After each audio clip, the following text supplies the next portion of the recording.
जय जगन्नाथ। आसंतु जानिबा समुद्र रे स्नान करिबाकू पवित्र स्नान बोली काहींकी कुहा जाए।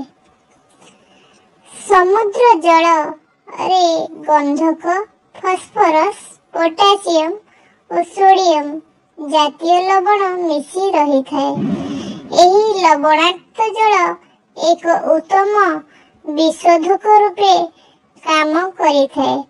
समुद्र जल रे स्नान कले चर्म रे थिबा रोग जीवाणु मरी जाती।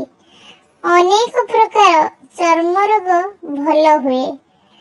समुद्र जल रे स्नान करिबाकू पवित्र स्नान आख्या दिया जाइछि।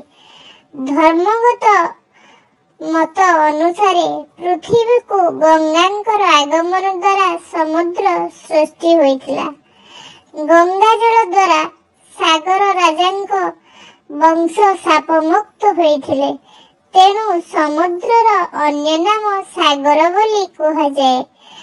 समुद्र जल रे स्नान कले व्यक्ति मोक्ष प्राप्ति हुए बोली विश्वास करा जाए। बंधु माने वीडियो टी केमती लगिला निश्चय जणाइबे। जदि भल लगी लाइक शेयर सब्सक्राइब करे को भूलिबेनी। जय जगन्नाथ।